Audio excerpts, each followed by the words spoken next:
रिंगणात आहेत। 205 उमेदवारांनी अर्ज माघारी घेतलेत। कल्याण डोंबिवली मनपामध्ये 20 उमेदवार बिनविरोधपणे विजयी सुद्धा झाले।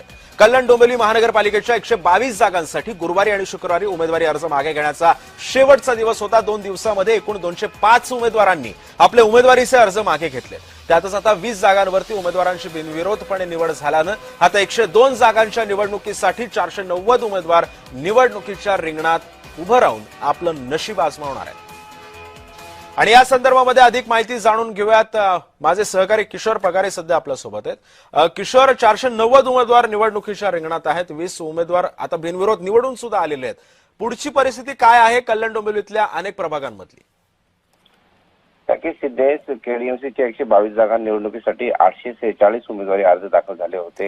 अर्ज छाननीत 58 उमेदवारी अर्ज आज अपात्र ठरल्याने 788 उमेदवारी अर्ज राहिले होते। काही उमेदवारांनी माघार घेतली, तसेच काही इच्छुकांनी एकपेक्षा जास्त उमेदवारी अर्ज भरल्याने ते काढण्यात आले। अखेरीस 691 उमेदवारी अर्ज वैध ठरले आहेत। आज उमेदवारी अर्ज मागे घेण्याचा जो कालचा शेवटचा दिवस होता, त्या दरम्यान काही उमेदवार आपली उमेदवारी अर्ज मागे घेतली, मात्र त्यांनी त्याचे खंतही व्यक्त केले। 122 जागांपैकी 9 जागा ज्या आहेत बिनविरोध झाल्याने उर्वरित 113 जागांसाठी अंदाजे म्हणजे 600 ते 650 उमेदवार निवडणूक रिंगणात उतरणार असल्याने प्रत्येक जागी आता जी दुरंगी किंवा तिरंगी सामना होईल असे दिसून येत होते।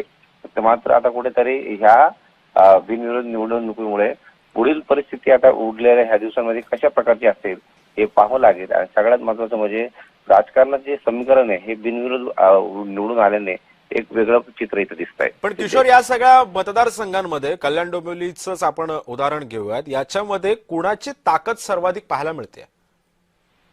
सगळ्यात महत्त्वाचं म्हणजे महायुतीची ताकद सध्या इथे जी दिसते, त्या महायुतीच्या ताकदीनुसार शिवसेनेचे आणि भारतीय जनता पार्टीचे ज्या पद्धतीने बिनविरोध निवडून आलेले आहेत, त्या पद्धतीने विरोधी पक्ष उरतोय की नाही असाही प्रश्न इथे उरतोय। परंतु ज्या पद्धतीने आता उद्धव बाळासाहेब ठाकरे किंवा महाराष्ट्र नवनिर्माण यांच्या अंतर्गत जे आता उमेदवार रिंगणात उभे आहेत, किंवा राष्ट्रवादी काँग्रेस किंवा काँग्रेस यांच्या पद्धतीने विरोधी पक्षाचे मवियाचे जे उमेदवार उभे आहेत, त्यांची लढत जी आहे ती चुरशीशी ठरणार आहे।